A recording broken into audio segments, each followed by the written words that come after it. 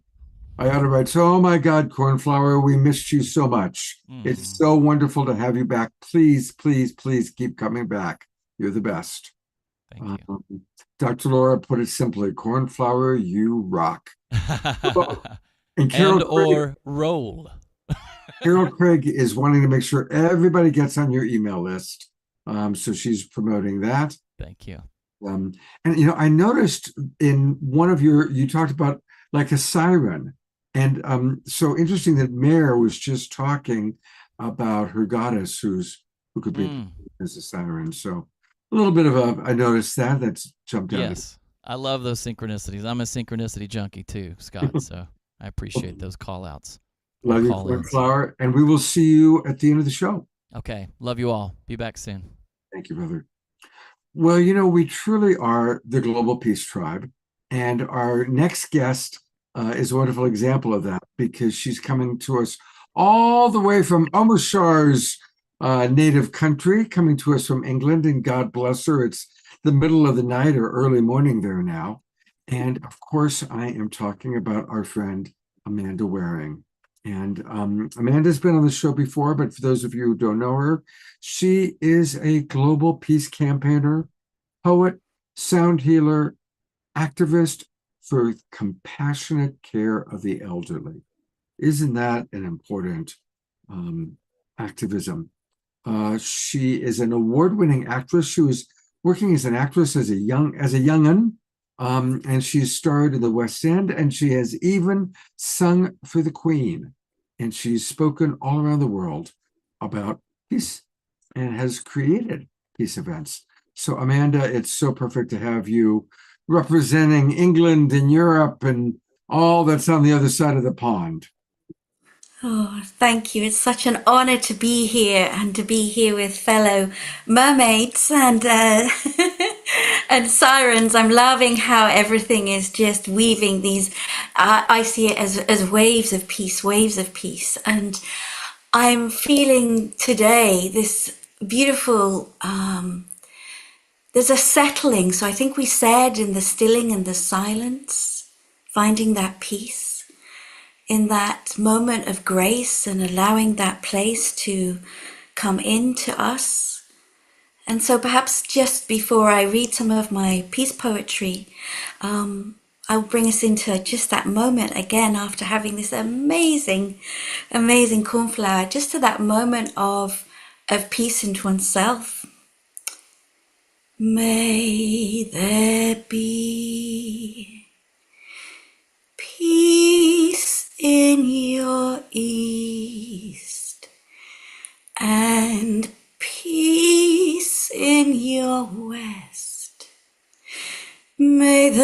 be peace in your north and peace in your south.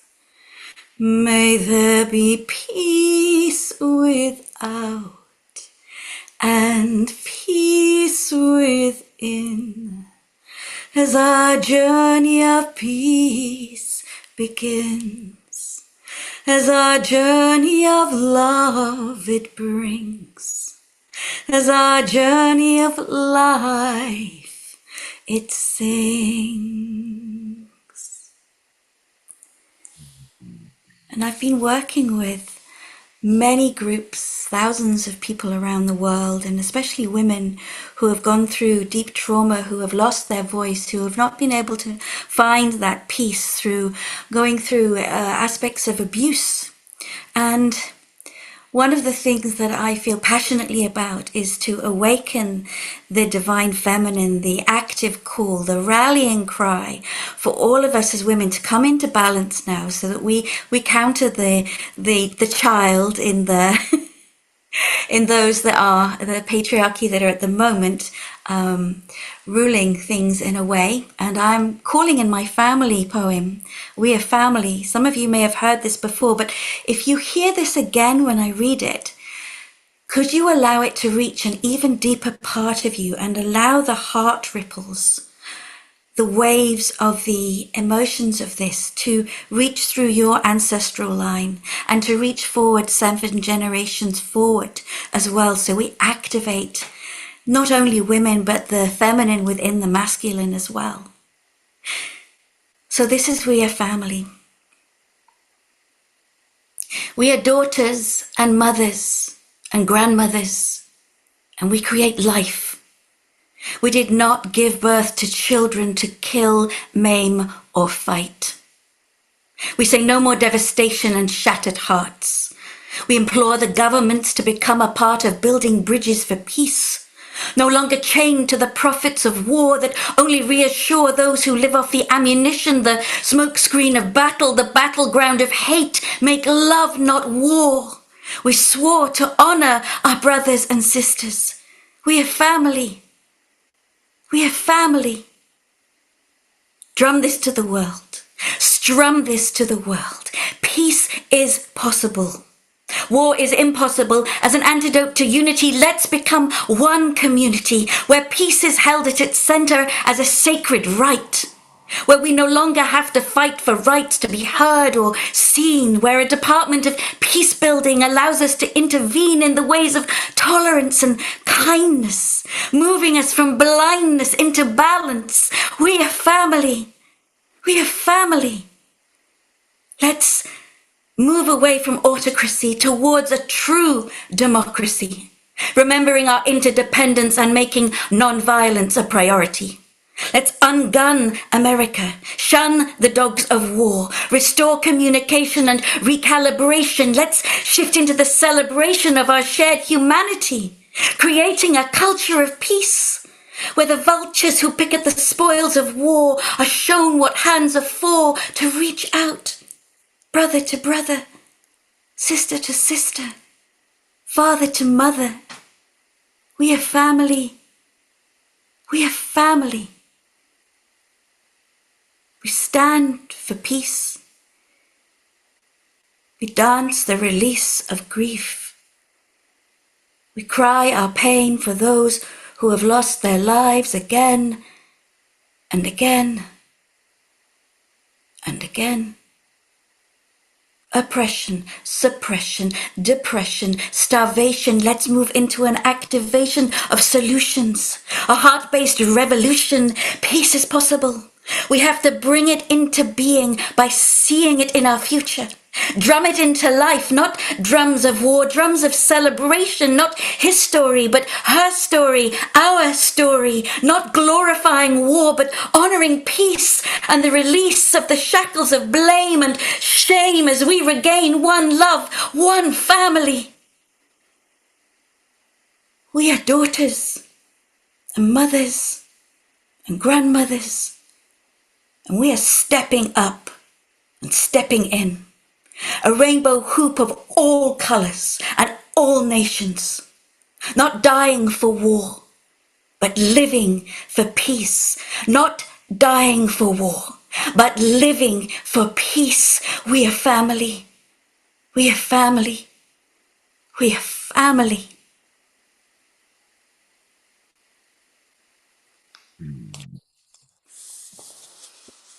Let me go to gallery view. Let's Thank you. Thank you.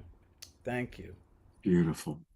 And as Tiara helps us to learn, we are Global Peace Tribe. We've adopted a new word, which is family, which is a combination of friends and family. So we are family and we are family. I love that. I love that. Yes, and I have the vision of all of us, remembering, as we said, like the connection with nature, the mycelium, that's reminding us we are family, the whispering of the trees.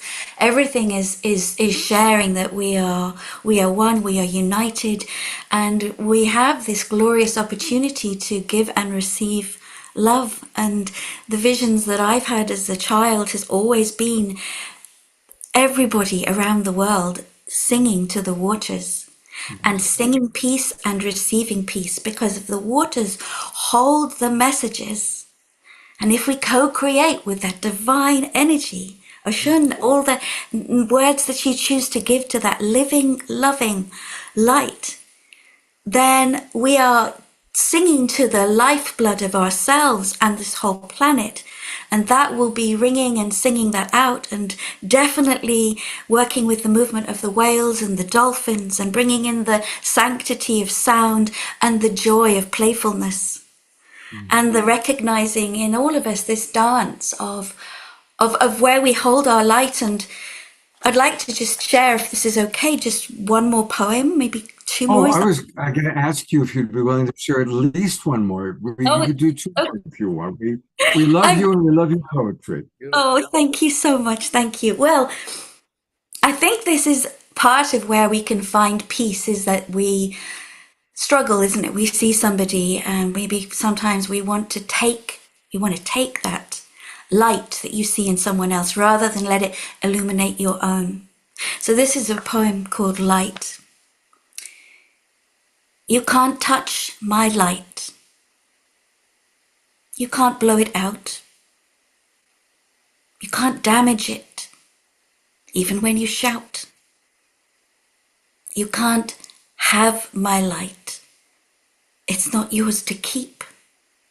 It's precious and perfect, pure and true, and the same light in me burns within you, so you don't need my light. You have your own. We are blessed to light our own way home.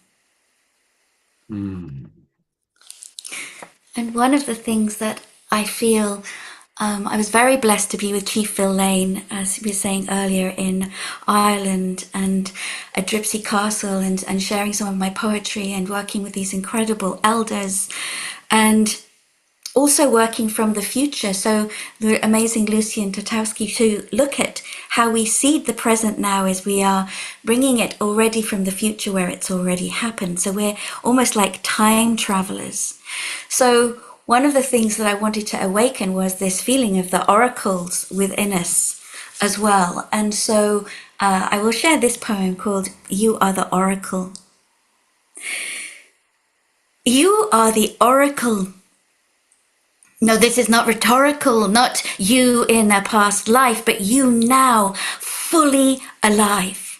Because your attention defines and defies convention. You are the intervention, the disruptor or corrupter, the imagination conductor. You are the oracle. For what you see, yes, it will be. Your vision becomes your template, and I do not exaggerate what you hold in your minds. I can amplify your mission to bring what you choose into fruition. You are the oracle, the world bringer, the soul singer, the bell ringer. With every thought you bring forth your reality. We are the oracles.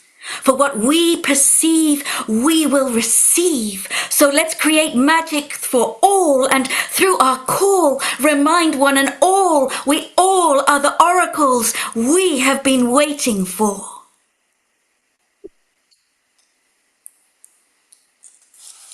Oh, and that's so Ashe. true. I'm going to go to Ashe. gallery view one more time. Amazing, amazing. Ashe. I think Louisa has something to share. So Louisa, Baby, I'm just basking in while she's reading, in my head, I'm putting together a performance of her and two other people I know, and I done threw a dancer in there, and I done put Cornflowers music in there. That's the kind of head I got. Let's do it, y'all. let's do it, Louisa. Let's do Let's that. do it. I'm so with you on that. Thank you, my dear. Ashe. Yes. Weaving. I'm Oh, beautiful, beautiful, beautiful. I'm Cornflowers down for it. yes, beautiful. cauliflower, amazing. Yes, we can Good. do this. I mean, it's just so natural that, but that's the kind of head I have, you know? It's just, I like your head. thank you. I like the hat. It is so beautiful. And the message is so needed right now, right now. Yeah, Right now. absolutely. No, thank you for that. I really appreciate that, because I think the peace building, and I was talking about something the other day on a program, which is, we look at leadership, we have to have a different name, I feel, Yeah, because leadership has too much trauma associated with it, yeah. actually. And I'm calling, Stewardship. I'm calling seedership, as in Okay. seedership. Seeding. Got you. Because we then place seeds around the world, and the seeds so that we can all choose which seeds we choose to That's water. right. But we are growing your bouquet, we're growing that garden. Right. So part of what I'm bringing forward is leadership programs for young women and for women, of any age, and to really honor and recognize the grandmother's wisdom. So yes, let's bring that. And I suppose my final poem was just a very quick one on that point, is that it's so easy to give up, isn't it, sometimes when we think a seed hasn't planted. But if you plant a seed and it takes root elsewhere, don't turn your back. The seed is still there. It's sowing that matters, the courage to try. Nerves may be shattered, but the seed cannot die. Ashe. Oh my goodness. We're going to celebrate all the seeds of peace that everyone here and everyone's listening is already activating. It's happening. Peace is here now. Peace is here now. We're just expanding it.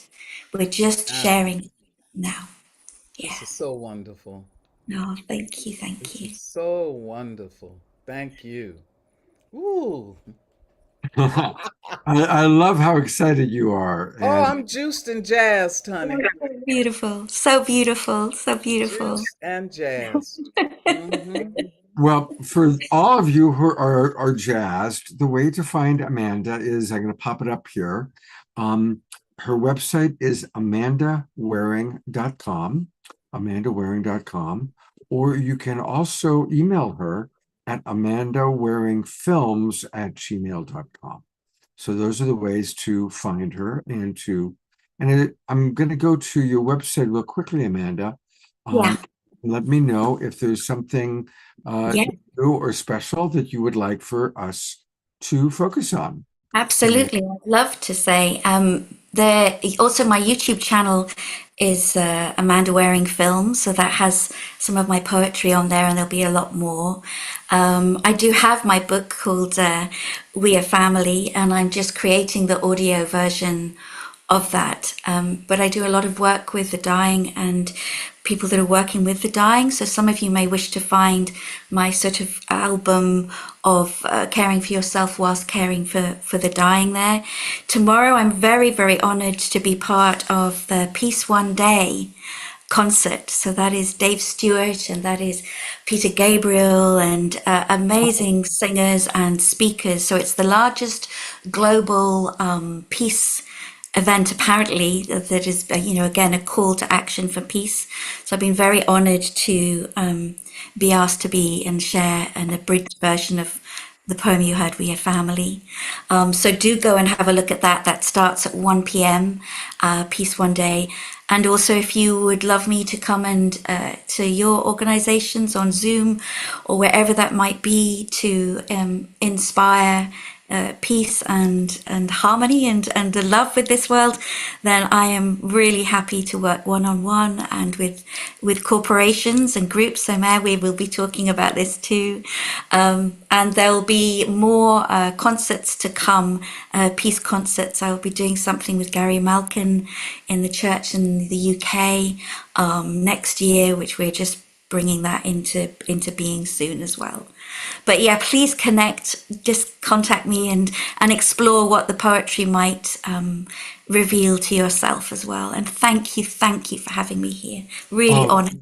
Our Please pleasure. tell Gary I said hi. I haven't seen him in a long time. I Well, will indeed. Gary was on the show 2 weeks ago, and of course we're next week.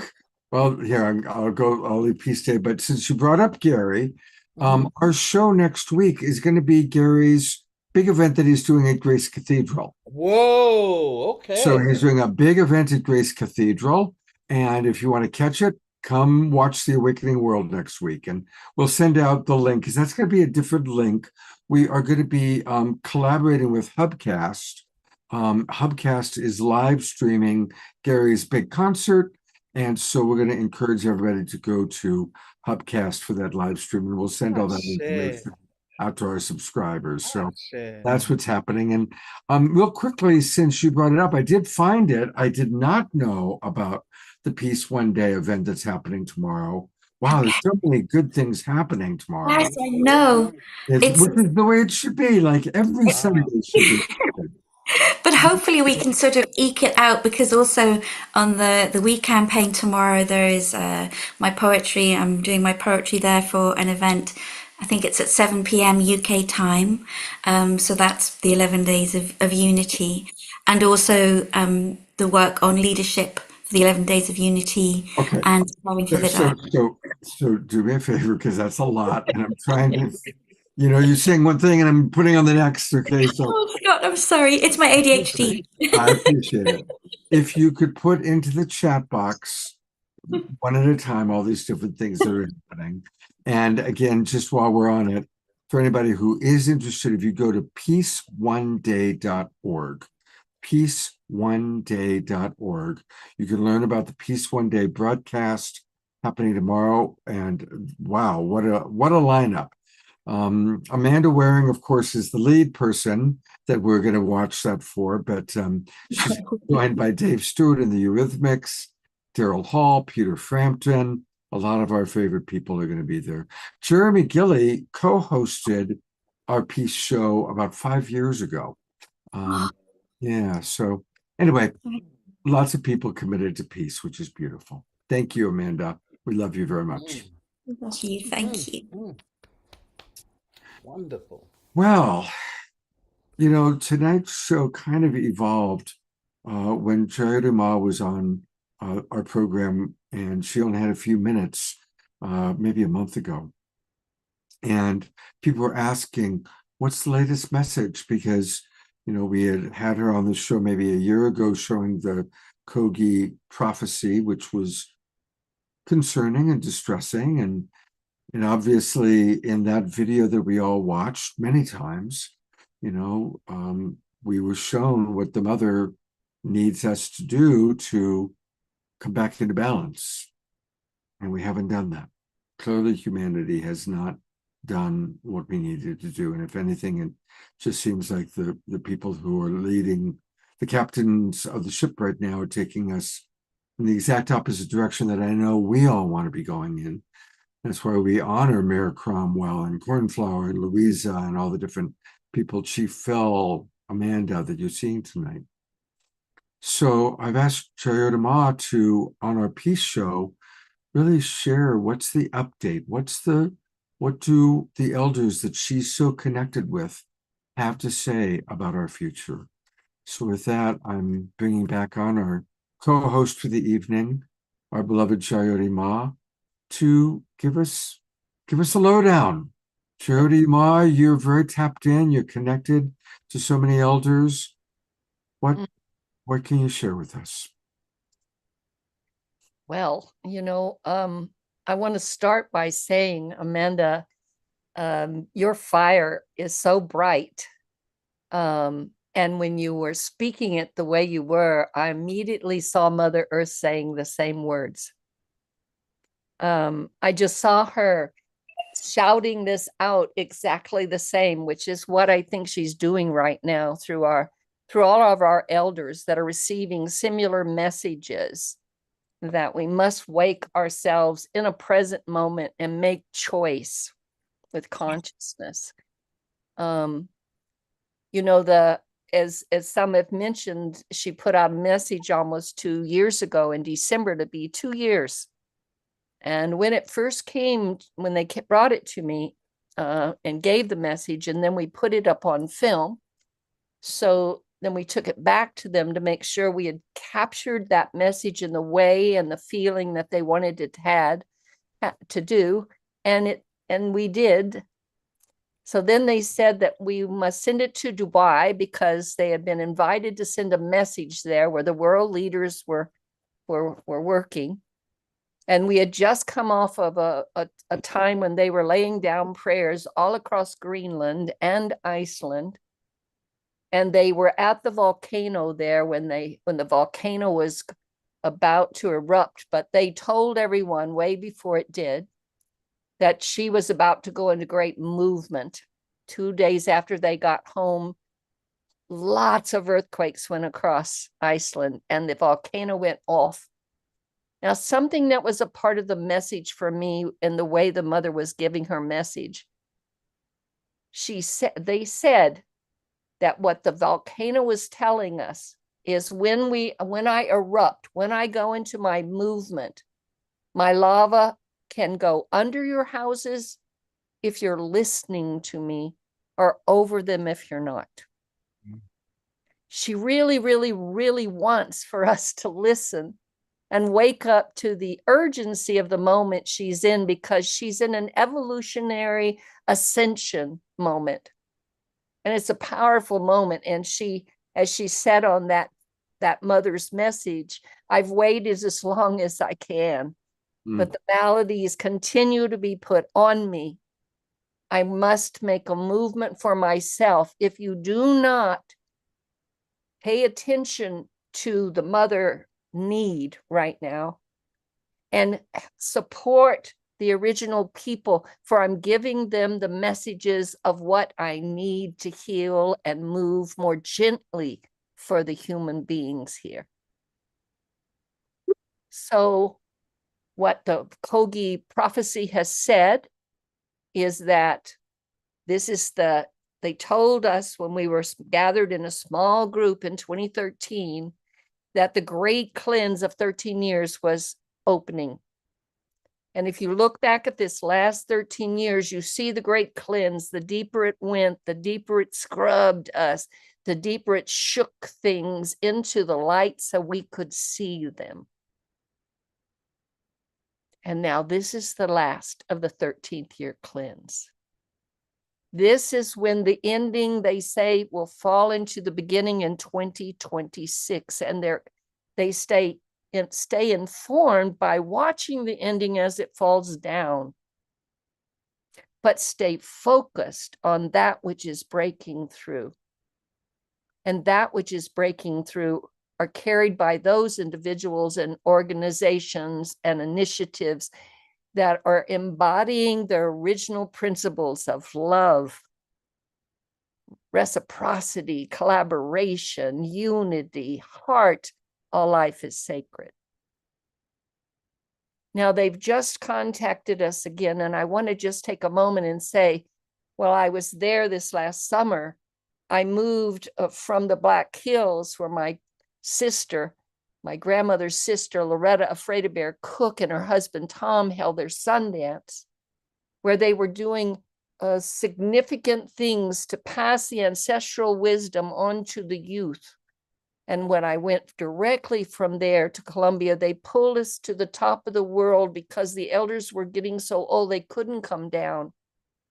And they had told me years ago that the original days there were 9 sacred staff that carried the coding and the protocol for all of creation. And out of those 9, there were 2 left.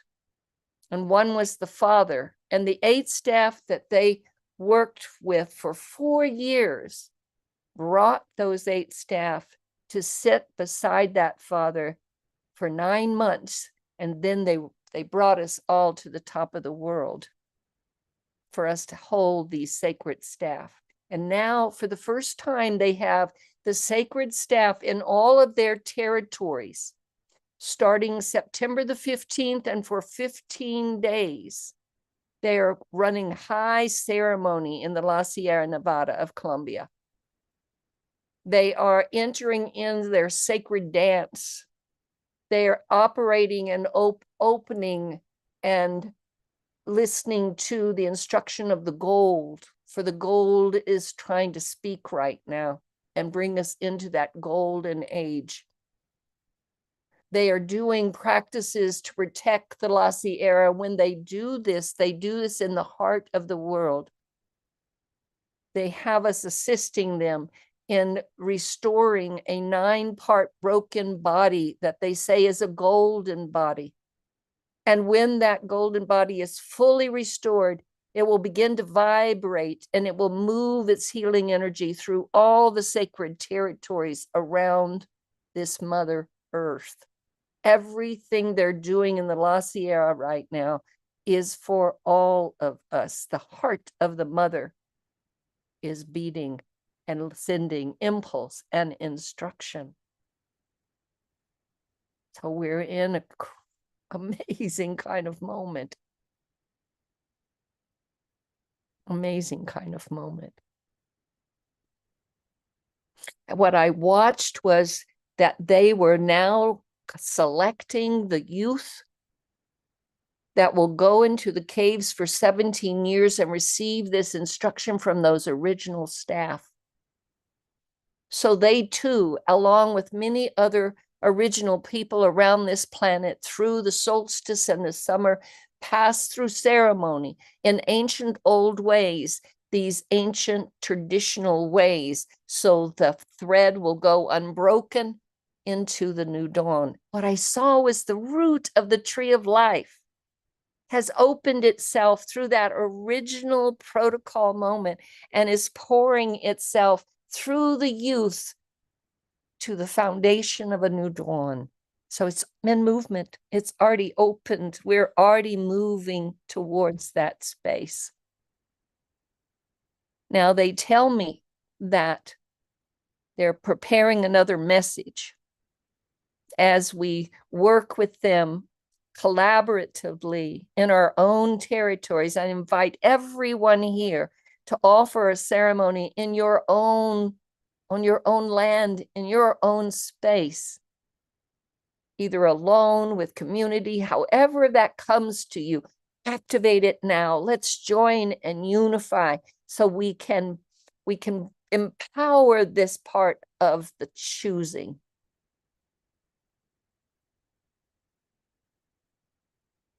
And then, at the end of this time, they're going to be sending me another message. I don't know what form they will want it in, whether it's a video or something else. But as soon as I have it, as I mentioned to Chief Phil a while ago, and to many of you, Scott, Unity.Earth, there were many that came up and when I was about to send it, some people around me said, Jody, you can't send that. It's just going to stir up a lot of fear. So I try to listen when people are talking. I'm trying to listen and stay awake, not get in the way of whatever Creator's needing to go forward. So I talked to one of my elders and she started to laugh and she said, then let them be afraid. Tell them it's time to embrace that fear because it's been paralyzing us for much too long. And then when I pushed the send button and sent it out and it went viral.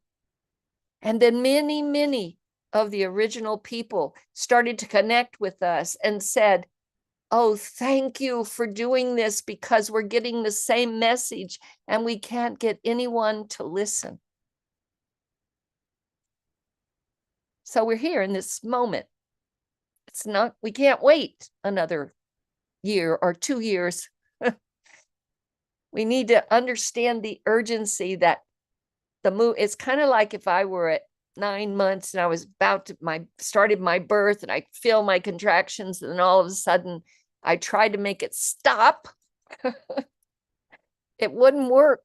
And it's not going to work for Mama Earth either. So I am inspired that I want to take a short prayer and just give thanks for this day of international peace, for this day of collaboration, for this day of the jewels that are in the weaving of this great life here on this Mother Earth have given voice tonight.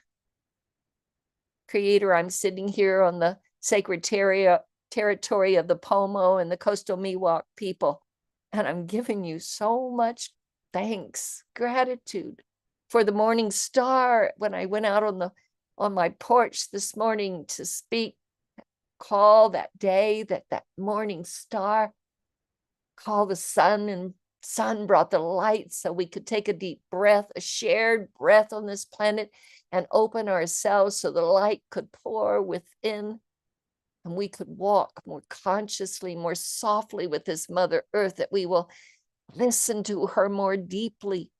For through her prophecies and through our original caretakers, she is bringing to us the instruction for the time. Can we listen? And once we listen, can we embody that instruction? For then we won't think about it. It will just merely walk us into the new dawn. Creator, tonight, I got to be inspired by music that brings the light. I got to be inspired by poetry that shouted out a truth and a ringing of a bell that I felt all the way through my system. I got to hear how all the plants are moving underneath us and around us, and the intelligence of this mother is speaking in every form she can. Are we listening? Creator, I got to see inspiration put its coat on with many of those that sent their messages through that chat line. I got to see the inspiration that drives Scott as he carries this mission for you, an awakening world, and all that's gathered to herald that into manifestation. I got to experience, Creator, the wisdom of elders, Chief Phil and Uncle, as he spoke about, who wanted to be here and couldn't be here tonight. Or Milo, that is traveling and can't get the Wi-Fi to collaborate with him. You've chosen where you need us to sit. And I trust that now. I see how you are the most amazing alchemist of all time, and timing is the element. I've come to know that over 40 years because I can sometimes let my little self ramble around and make excuses and negotiate, and then I hear your stern voice, which lets me know the timing is now. Get over yourself, get on with yourself. And so I do. And I'm so thankful, because the weaving of your plan has been so magnificent. Over all these years, I've watched you time things years ahead of when I could have ever thought it would be. I've watched you bring into awareness things that were never in one's mind. I've watched you listen and move through the hearts of the many and help us applaud our diversity. I've watched those that are in some of those war-torn countries show us the power of courage and heart in very devastating moments. I remember Yeye. I remember one time when we were talking about these times, Creator, and I remember what she said. She said the manure is being made right now, but we carry seeds. We must plant them deeply in it.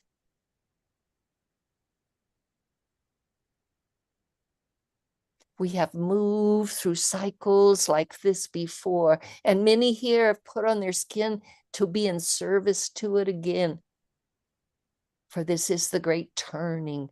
We're moving into 26,000 years of unity, where for the first time, as many of my grandmothers have told me, for the first time, we will fully manifest ourselves as human beings.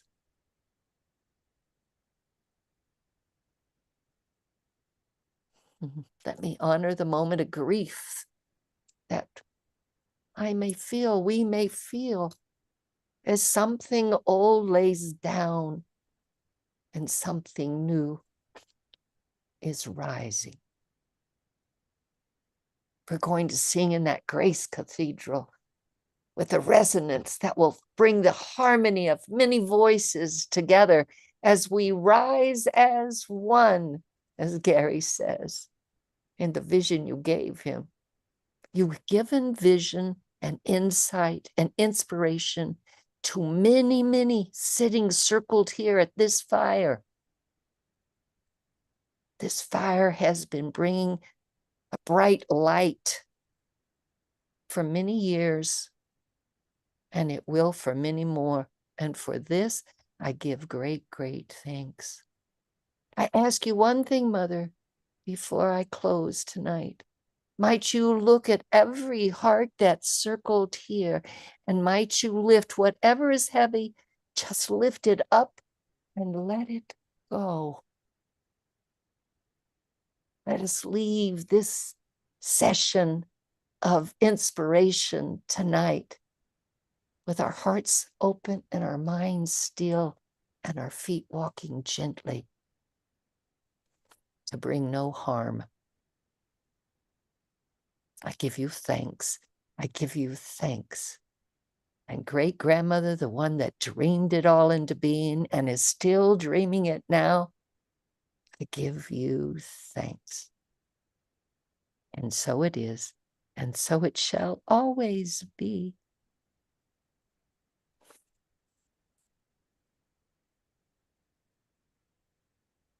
Thank you so much. So beautiful. So beautiful. And if I have a religion, it's gratitude. So I so appreciate how gratitude is the core of your prayer. Tomorrow at 10 o'clock Pacific time, you've got a community call. Please tell us about the golden body.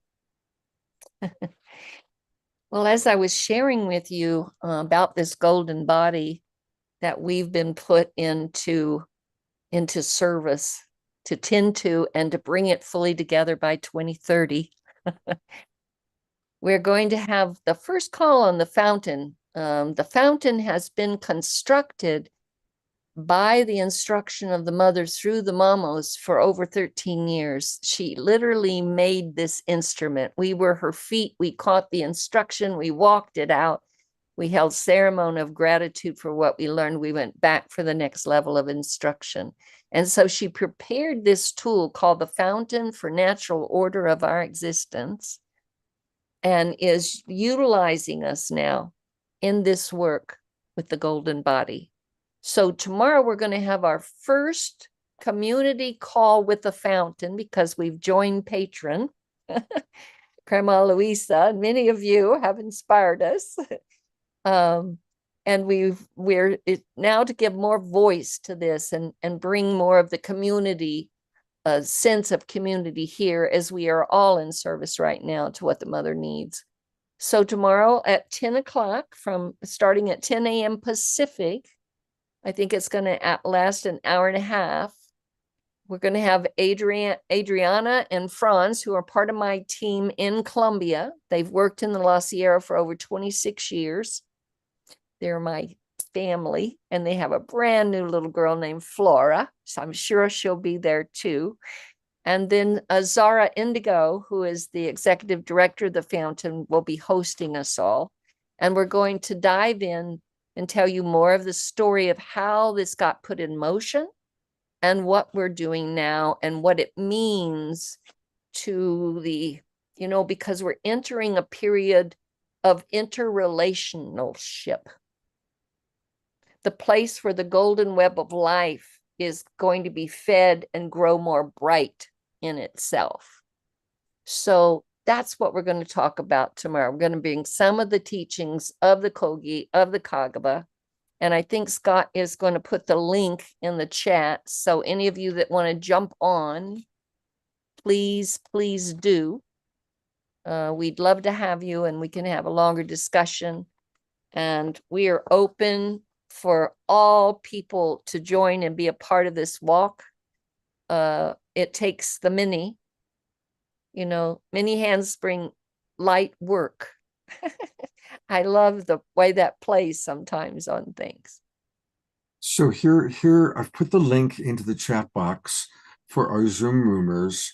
For those of you watching on Facebook or YouTube, you can send me use Facebook Messenger and send me your a way to send this to you, your cell phone number or your email address, because there's not an easy website to give to you. And I know that most people watching are watching us that way. Is there a website actually, Jerry? Yeah, it's really easy. Thefountain.earth. Okay, so let me hang out. Thefountain.earth? That's right. That'll get you to our website, and I'm sure they've got probably some more information there for you. All right, well, give me a moment. Let me see if I can pull that up real quickly. Thefountain.earth. Here we go. It appears to have worked.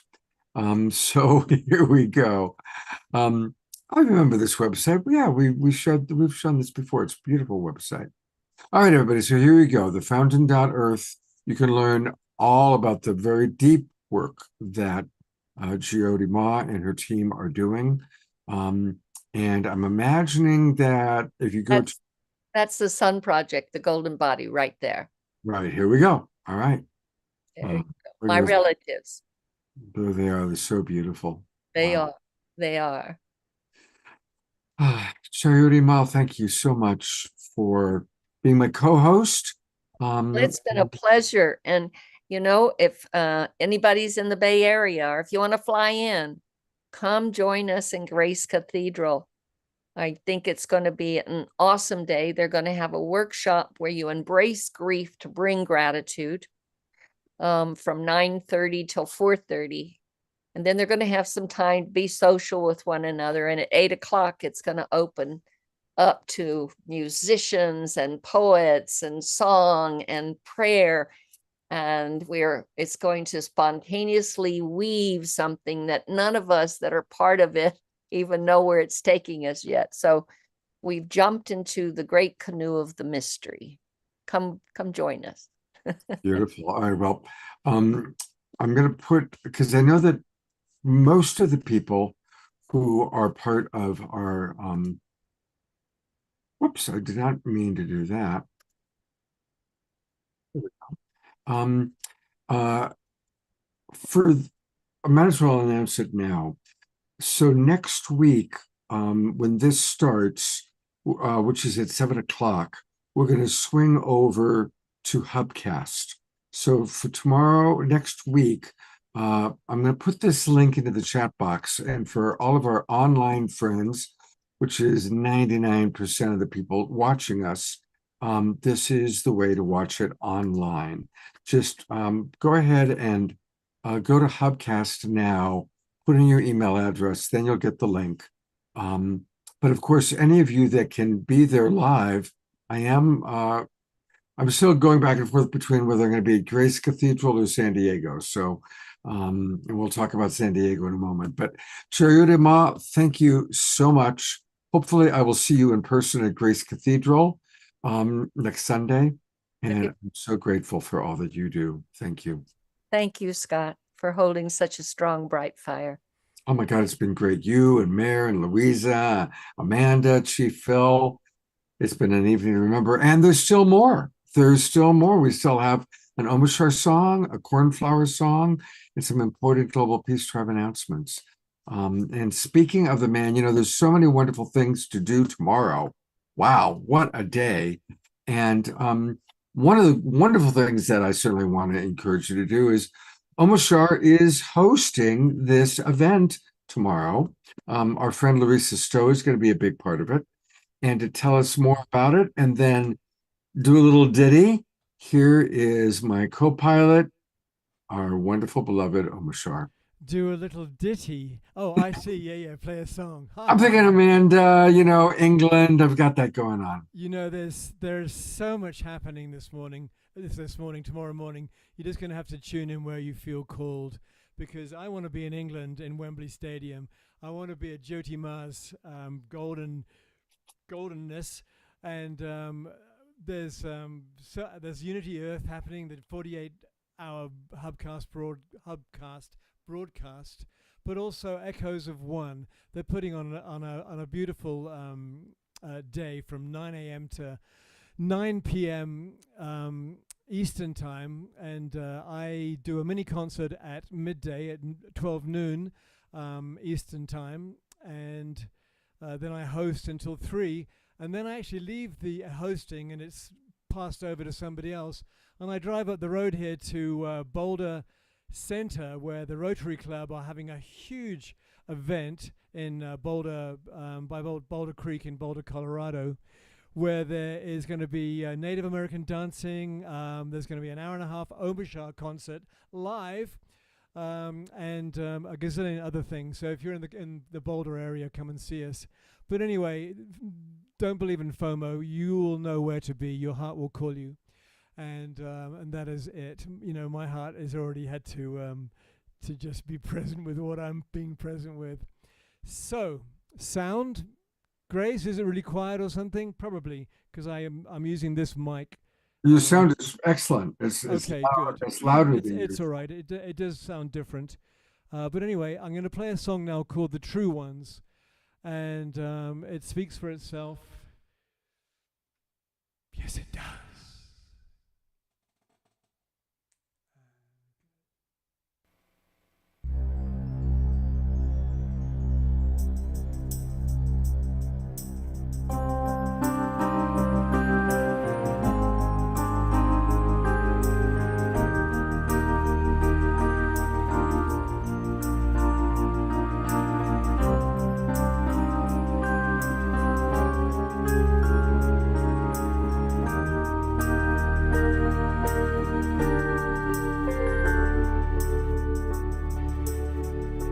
Breathing free again. I love the air we breathe. And as we fly again, I love the sacred sky. Now we are whole again. I love the way we've changed, with open hearts again. I love the love we are.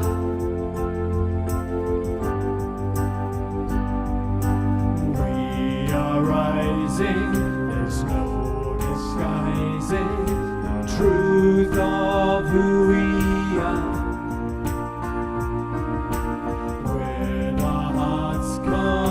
Connected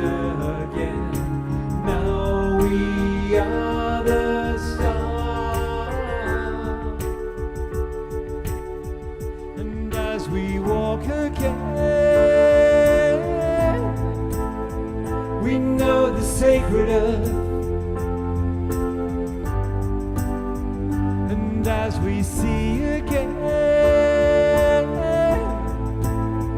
to ourselves we give birth, and as we feel again,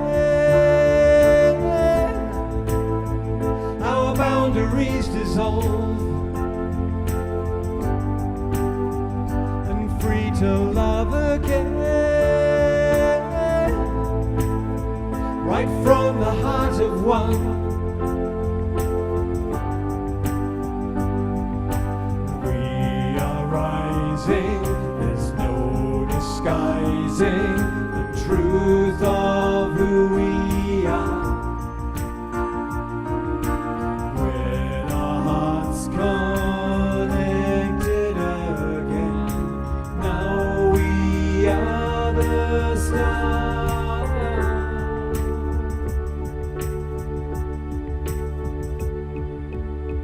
And now that we are home, and all is said and done, light can find its way through all the true ones, and broken hearts resolve into the song of life, and the song of life will now be heard by all.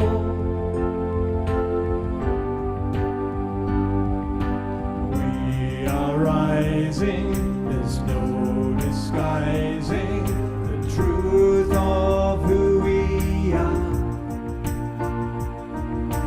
With our hearts connected again, now we are the stars.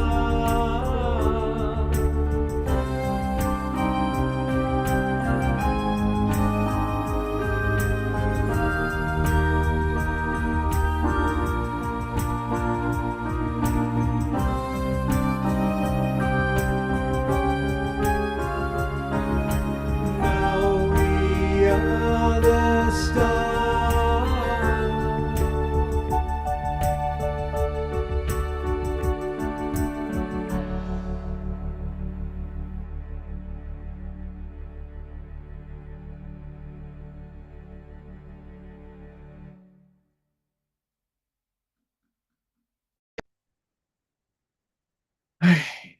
Such a soulful, beautiful song.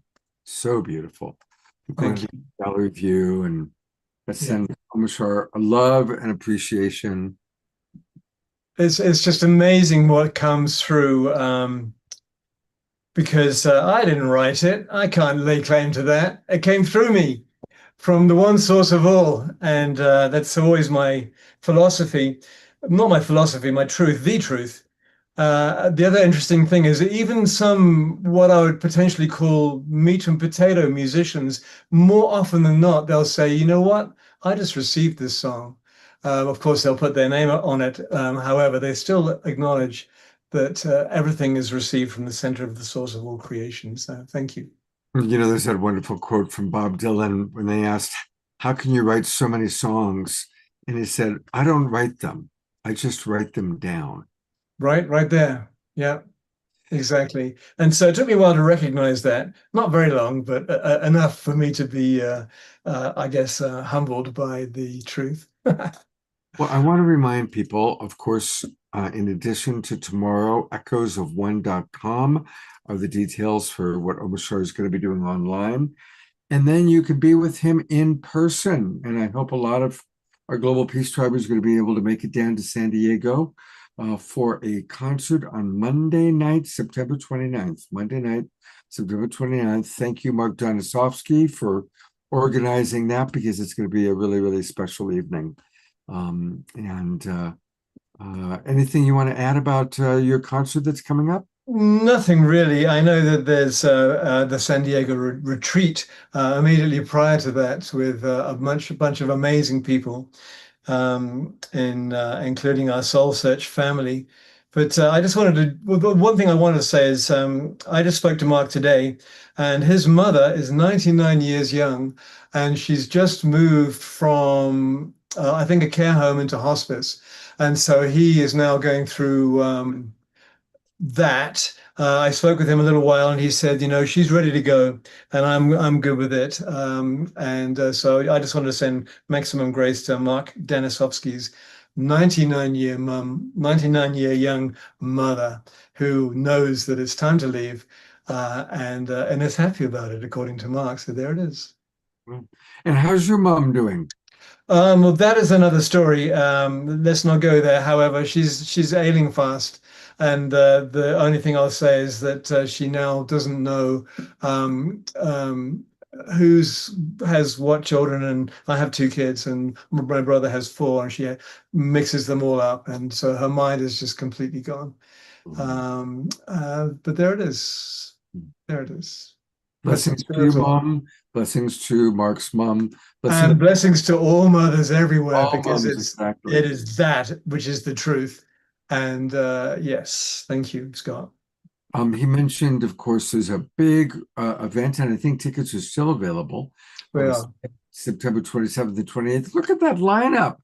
Daryl Anka, the channel for Bashar, our beloved Tangela, our beloved Omashar, our beloved Alan Steinfeld, Shelley Reef, Mark Anthony. I mean, half the people, 2/3 of those people have been on the show. Ken Lloyd, Sarah Brexman. So it's going to be a wonderful, wonderful event in San Diego, September 27th and 28th. That's next weekend. It is. Coming up fast. I know. I'm doing my best not to feel overwhelmed, because I've got about 10 things in one week. And so, as I'm not too sure who it was, the Buddhist saying, or a Buddhist teacher said, when you get overwhelmed, how kind of silly that is, because there's only ever one thing to do, only ever, and that's the next thing. The next thing. Well, the next thing is, I want to remind people that this is a very good time to register and join the Global Peace Tribe. A big thank you to all the people in our Zoom room, because they're subscribed at least for our summer season, but the summer season is coming to a close. And so now is a great time to re-sign up for the autumn season. Or for those of you watching on Facebook or YouTube, come and join us. Go to globalpeacetribe.com, globalpeacetribe.com, and click register for the new season.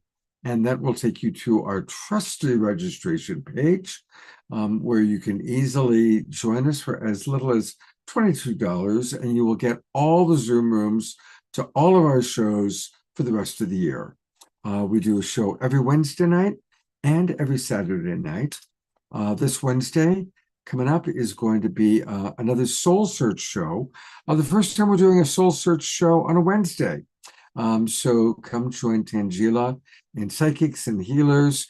And your friends, Omashar, AJ, and Tom are going to be with us on Wednesday night. I know you really, and I'm really happy about that, because they just, their presence makes me happy. So no, I knew. I said, okay, if we're going to have that, we got to get AJ and Tom. Right. So that's going to be fun. And then next Saturday night, we're going to be featuring Gary Malkin's amazing concert with Jayoti Ma, Hallelujah Anasuya, so many amazing people. So it's going to be a very, very special event. And so come join the Global Peace Tribe.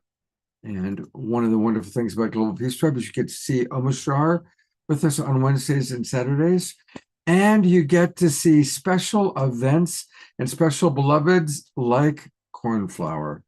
And the only way I could imagine closing out such a special show is with Cornflower getting us up, moving, grooving, and dancing into the night. I just double checked all my settings, so hopefully they're okay. Take a quick look and I'll give you a thumbs up.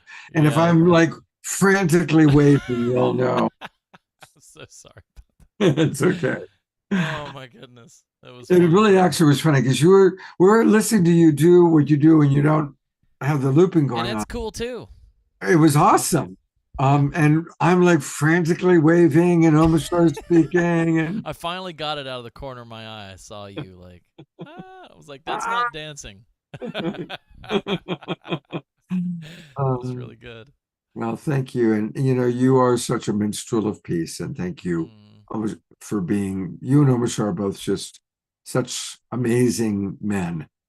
So thank you very much. Yeah, absolutely love Omashar. Thank you again, brother, for being the sound wizard for the Global Peace Tribe and all that you bring to this community and beyond.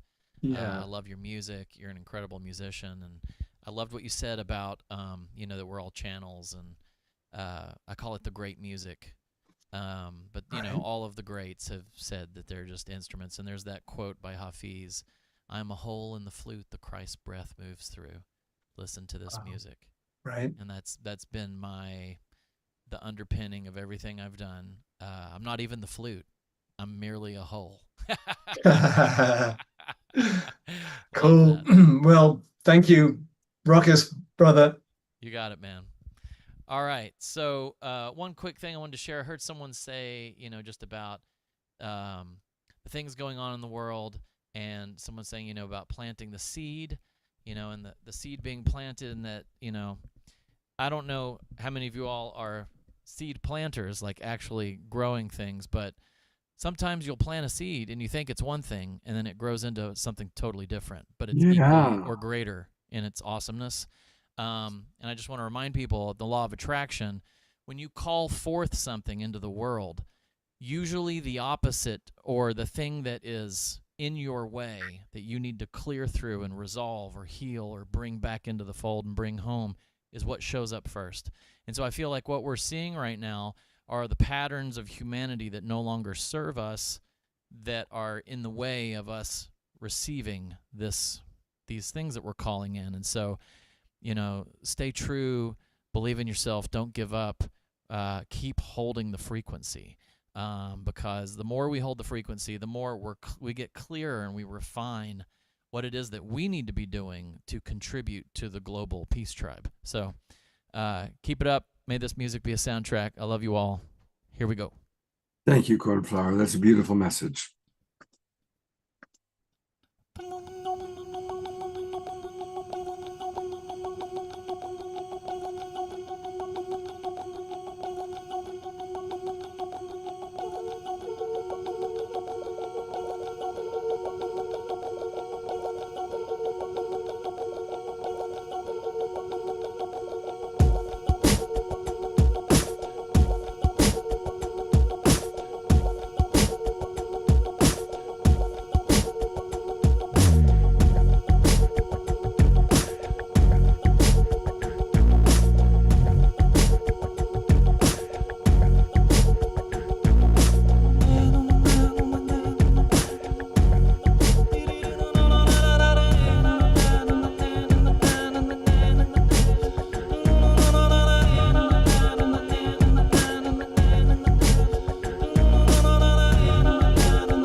Oh,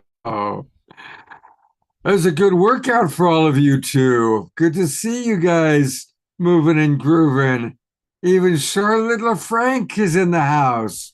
So thank you, everybody, for moving and grooving. And of course, we're going to put the spotlight on our beloved Cornflower. It's always so special when you're with us, brother. Thank you. It's always so special to be with you guys. Yeah. We all co-create such magic together, and I think I recorded it. If the digital gremlins from earlier didn't have at my recording, hopefully that will be available, and if so, and it sounds good, I'll post it up on SoundCloud for you guys to listen to. Yeah, send me that link and I'll pass it on to people. Okay. And we asked about mothers. How's your mom doing, Cornflower? Oh, that's a big discussion, but she's had a really rough couple of months, been in and out of the hospital, and she's now at a rehab facility. It's been really struggling, but she's doing much better right now, and we're all very grateful. And yeah, but it's been a lot. As you know, Omashar was speaking.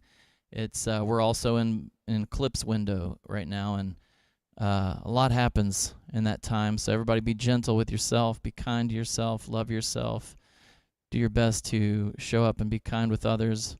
And yeah, life is so precious, and we're not promised the next breath. And so getting to be here with you all tonight is the greatest gift. And I'm continually so deeply honored that you continue to invite me in.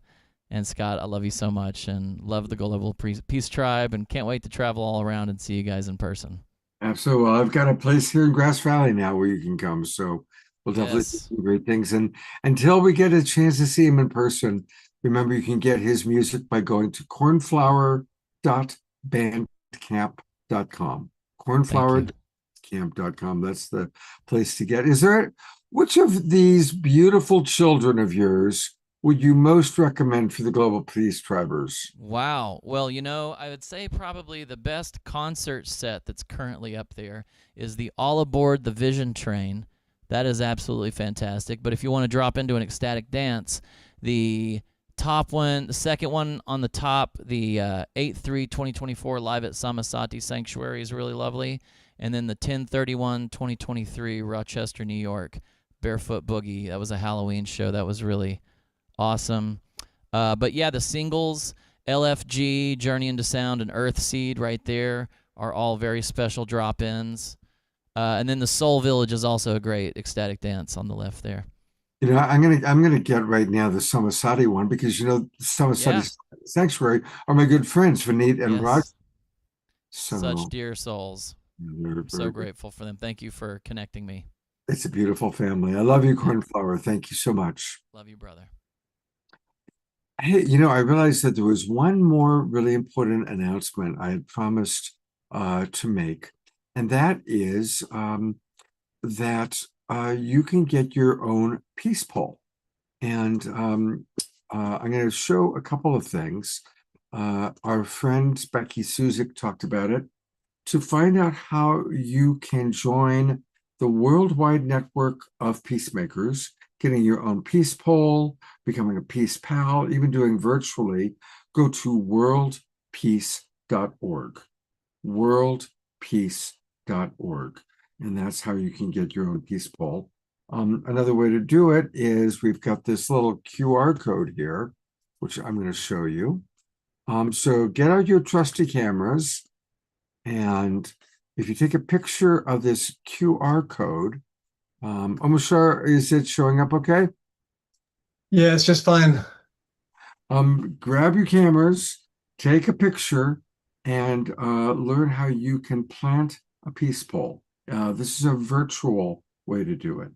And I'm very proud of my peace poll. My friends that came to visit me today, first thing they noticed was the peace poll as they drove up my driveway. And I was like, I said, hey, you can get your own peace poll.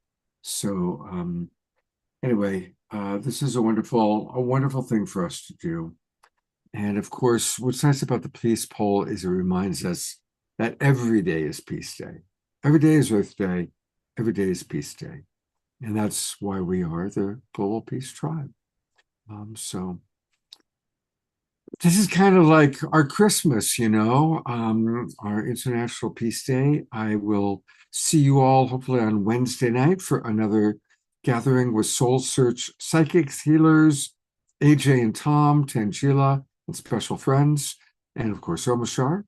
And then next Saturday night, a very special show, which will be primarily featuring the We Rise as One concert happening in San Francisco with Gary Malkin, Chayuri Ma, and many other wonderful people that we all love. You'll get an email with all the details, and much love. Also, keep an eye out, subscribers. The email of last week's recordings I'm going to send out. We edited, thank you, Connie, edited Andrew Harvey's kind of closing speech. And so I'm going to send that out, and because it was a very dynamic, beautiful speech. And Andrew sent me a lovely email thanking us all for the tribute last night, or last week. It really made a big impression on him and was dear to his heart. So we're doing good things here in the Global Peace Tribe. Thank you, everybody. I'm going to go to gallery view one last time so you can all wave goodbye and smile at each other and see all the people that are still awake, even at, oh my God, after midnight for you East Coasters. Time for me to go get some dinner. Much love.